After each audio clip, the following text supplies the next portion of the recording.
dengan judul Menuju Sukses Butuh Usaha. Judulnya apa? Menuju Sukses Butuh Usaha. Nah, di suatu daerah di pegunungan ada seorang anak muda yang ingin naik gunung. Nah, anak muda ini bukan anak SD atau SMP gitu ya. Jadi sudah SMA atau kuliah. Nah, ya. Jadi usianya sudah besar ya, tapi masih muda. Nah, anak muda ini percaya diri ya, sendirian mau naik gunung. Nah, setelah itu dia menyiapkan dulu sebelum berangkat, menyiapkan alat-alat yang digunakan untuk naik gunung apa saja, termasuk bekal makanan dan minuman. Karena di atas nggak ada yang jualan sudah. Karena kalau malam-malam kan petang, nggak ada apa cahaya, jadi dia harus mempersiapkan sebaik mungkin. Setelah selesai, selimut, baju ganti, terus mantol, makanan, minuman semua sudah siap, dimasukkan ke dalam satu tas. Dan sepatunya pun yang dipakai pun khusus, yakni sepatu naik gunung, bukan sepatu biasa. Karena di gunung itu apa? Jalannya tidak datar, tidak mulus, tidak. Nah, lalu dengan tekad yang kuat, anak muda ini sendirian naik gunung. Nah, setelah itu, setelah mencapai agak tinggi, nah, dia mulai kelelahan. Nah, saat mulai kelelahan, dia melihat agak jauhan gitu ada rumah, ya, ada satu rumah. Lalu dia mendekati untuk beristirahat sebentar. Setelah mendekati rumah tersebut, ternyata penghuninya adalah seorang kakek yang sudah tua renta. Nah, dia bertanya, "Kakek, apakah ini rumahmu?"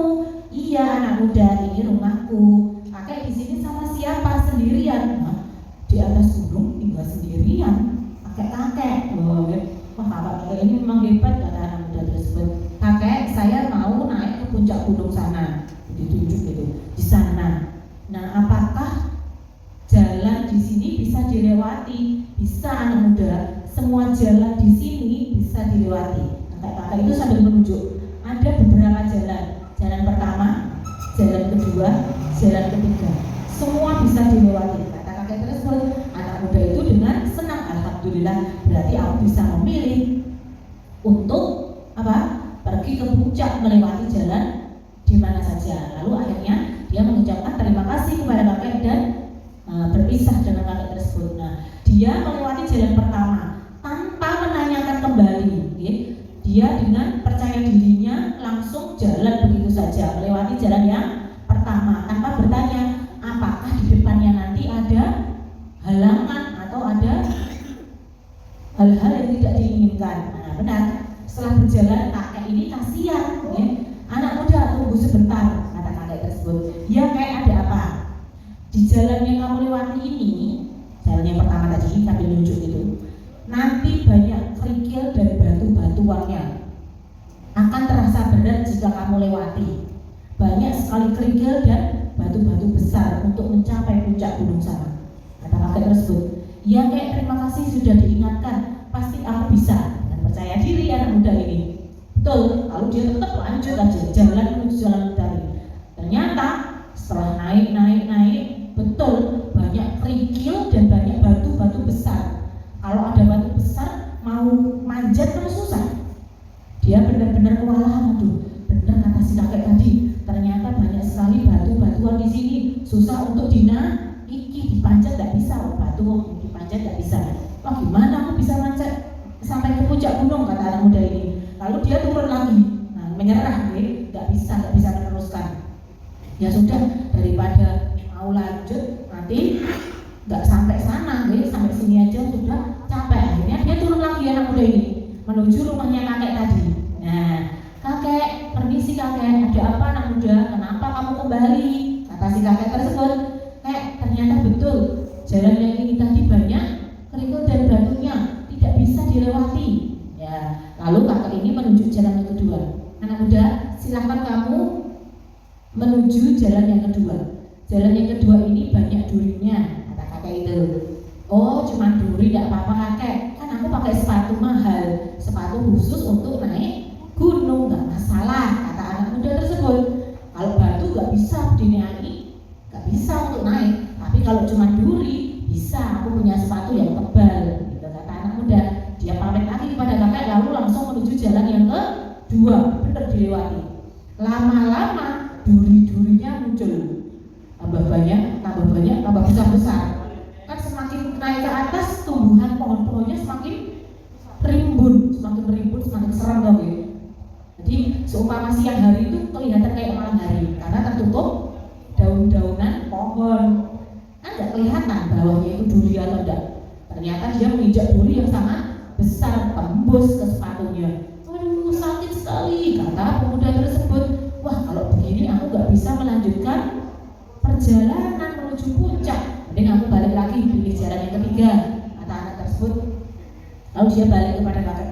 Kakek, benar katamu, jalan ini penuh dengan duri sampai kakiku sakit. Jadi anak muda tadi jalannya sambil pincang-pincang karena ya kaki sebelahnya kena apa? Duri tembus ke sepatunya. Sambil pincang-pincang, aduh kakek sakit sekali, terus diobati sama kakek. Setelah itu kayak saya pamit ya, naik gunung menuju jalan yang ketiga, yang terakhir nih, jalan yang terakhir. Baiklah anak muda, silahkan, kamu harus berhati-hati. Pesan kakek, apapun yang terjadi jalankan, jangan kamu menyerah. Pesannya kakek hanya itu. Benar. Lalu anak itu menuju jalan yang ketiga. Jalan ketiga gak ada batu, gak ada duri. Wah, aman, lanjut terus. Nah setelah itu lanjut, ternyata hujan datang. Hujan deras sekali karena tanah jadinya licin. Setiap mau berdiri, bruk, lagi. Berdiri lagi, bruk, kepleset sampai atas, seret, mundur lagi. Gak sampai-sampai, ya Allah, ternyata perjuangannya sangat susah sekali mau naik gunung. Tadi ada batu, tadi yang kedua ada duri, sekarang licin jalannya, gak sampai-sampai. Mau naik, kepleset lagi. Sudah naik tinggi, kepleset lagi berkali-kali sampai capek sendiri. Tapi dia ingat pesan kakek tadi. Nah, apapun yang terjadi, laksanakan, jangan menyerah, pasti bisa. Akhirnya anak ini nekat, ya, nggak mau kembali lagi, tetap naik lagi kepleset, entah sudah berapa kali kepleset nggak dihitung. Ya, nah, sampai baju-bajunya kotor semua, nggak apa-apa, pakai ganti baju tadi di tasnya. Benar, sampai atas kepleset lagi, kepleset lagi berkali-kali sampai bajunya ada yang robek. Nggak masalah, aku harus bisa mencapai puncak tersebut walaupun halangannya sangat besar.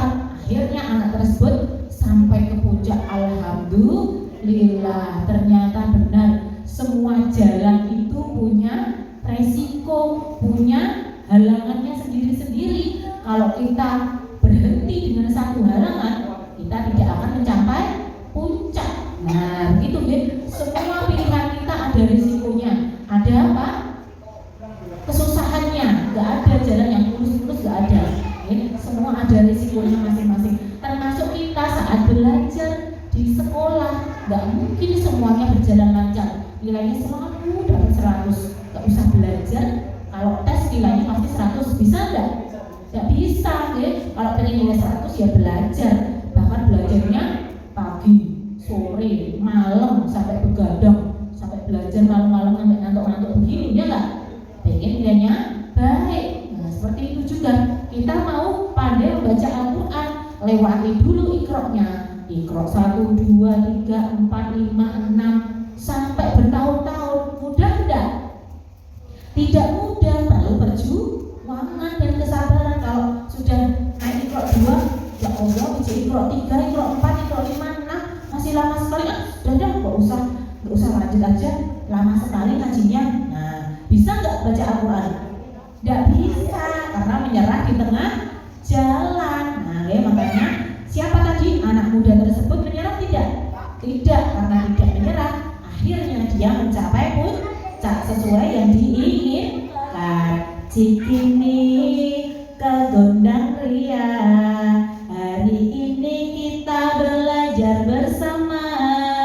Cikampek, Tasikmalaya, meskipun capek hatiku bahagia. Jakarta ke Jayapura, mari belajar dengan penuh seksama. Madura sampai Papua, duduk yang rapi, mari kita berdoa. Nah, sebagai orang Islam, selain kita berusaha, berikhtiar, jangan lupa berdoa. Berdoa kepada siapa? Kepada Allah. Rabbi shrahli sadri wa yassirli amri wahlul 'uqdatam min lisani yafqahu